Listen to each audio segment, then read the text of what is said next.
السلام عليكم. إن شيخ وأنت اللي أردنا لهذا السجى إنه يدين وضابط هيد. على كل حال جورك يترترسين تيس. وح نفتس كشاع الشيء بمركوره ويضعنا له ترترسيه وحنا دلو وراك ور. أول بعضه هالانيت. جورك نوصي دوكله. laakiin dhaqanka qofka muslimka ah guriguu ka muuqdaa umamkuna jiritaanka ummadeedna waa guryo laysu geegeeyey guryuhu hadday degan yihiin oo xasiloon yihiin oo ilaahay cabsidiisa ay ku maran tahay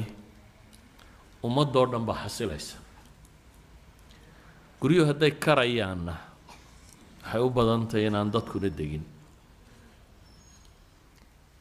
sideedabana bini aadamku xuquuq kuma wada socdo xuquuqda waa wax adag haddii lagu yidhaahdo xaqayga halkaa dhig adna xaqiisa halkaa dhig laba qofoo bini aadami waa adagta laakiin bini aadamku wuxuu ku wada socdaa in la is ixtiraamo la isu tanaasulo oo la is dhammaystiro oo dadku ay isdhamaystiraan sida daraaddeed xuquuqda qur-aanka ku soo aroortay ama sunnada ku soo aroortay inta badan waa xuquuq si mutlaqa u warramaysa oo wacaashiruuhunna bilmacruuf baa ilaahay leeyahy wacaashiruuhunna bilmacruuf haweenka waxa kula dhaqantaan baa ilaahay leeyahy macruuf wax curfiga ku fiican oo la garanayo sama kula dhaqma samahaasi wuu joogayaa xataa marka la kala tegaya baa ilaahay ku tilmaamay faidaa balagna ajalahunna faamsikuuhunna bimacruufin aw faariquuhunna bimacruuf baa la yidhi xataa hadday kala teg gaadho waa in macruuf lagu kala tagaa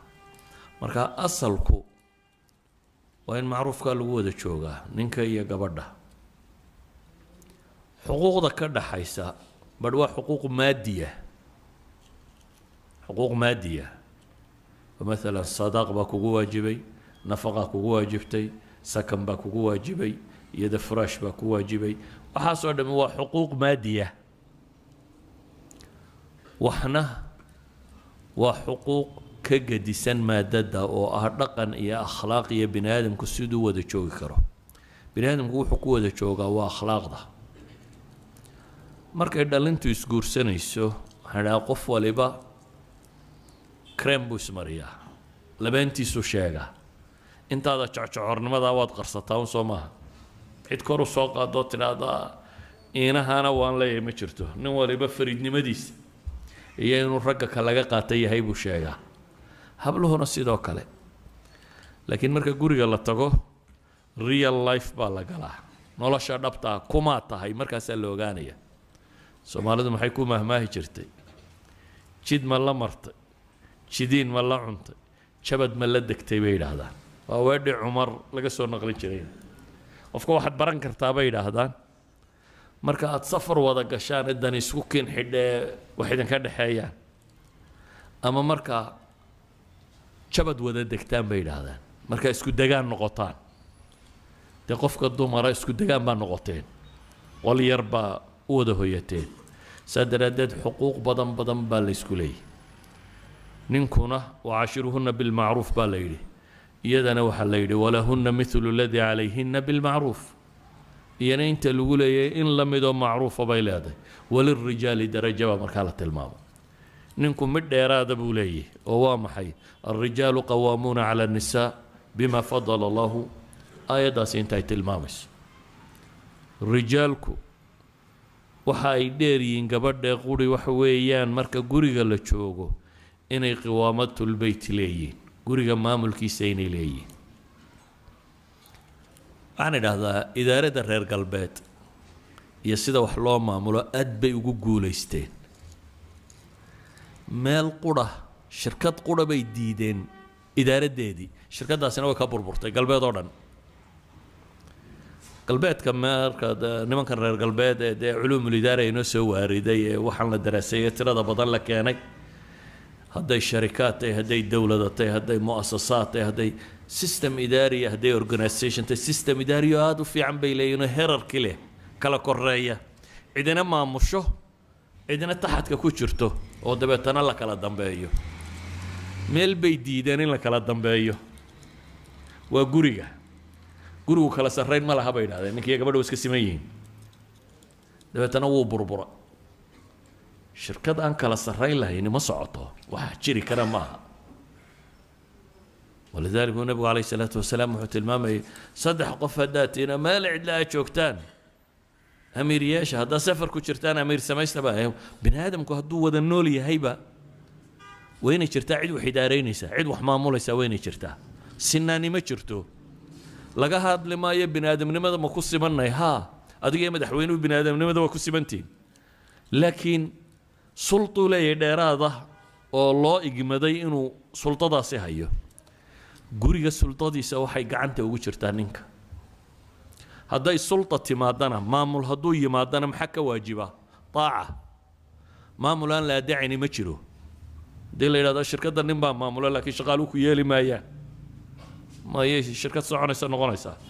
din maamul yimaadana waa in taaca timaada sida ogeed baa quraanku wuxuu tilmaamayaa rijaalku iyaga qiwaamatul bayt leh maamulka guriga iyaga leh dumarkana markaa waxa korkooda saaran taaca inay la yimaadaan wuxuu nabigu alayhi salaatu wasalaam hadaan cid uun faraya inay cid u sujuudo gabadhaan odhan lahaa ninkaaga u sujuud macnaheedu waxa weeyaan inay taaca mutlaqa oo bil macruuf oo la timaado ayaa yana saaran haddii inaha la waayo in ninkuna dhaqan fiican guriga kula dhaqmo oo dhaqanka fiican inagu xagga lacagtun baynu ka naqaanaa ninka reerka biil fiican siiya waxa fiican siiya waxaynu moodnaa inuu nin fariida yahay laakiin maadada waxa ka fiican dhaqanka kale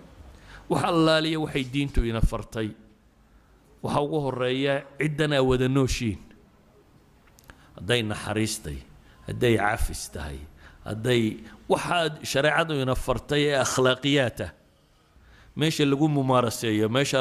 lagu dhaqan galiya waa guriga marka waxa habboon qofka muslimka ahi inuu gurigiisa dhaqanka ku yeesho ixtiraam laba qof oo is ixtiraamaya inay noqdaan laba qof oo hadal fiican ku wada hadlaya inay noqdaan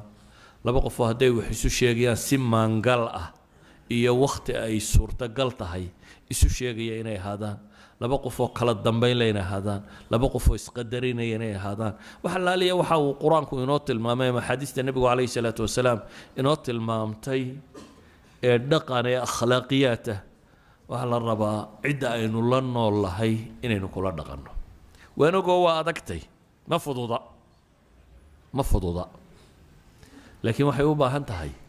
in la mumaaraseeyo waxay u baahan tahay in isku daygeenu bato idan ka warrami mayno xuquuqda maadiga ah inay meher kugu leedahay Soomaalidu meherka deedeen bay isaga haysataa oo ma bixiso iska kulliba la siin maayo sheeg bay yiraahdeen wadaadka uma heri laakiin waa xoolo ay xaq u leedahay waliba waa xuquuq ay leedahay markaa in la siiyo inkastoo inaga curfigeenu noqday gabadhan haddii la siiyo xaqeeda maalay moodo inaan guriga waxbaba ka oolin oo in la leeyahay waad iska sii tegaysaa laakiin xuquuqda maaliga hadday tahay sadaaqa iyo hadday tahay nafaqadii biilkii iyo hadday tahay sakankii iyo meeshii la degayay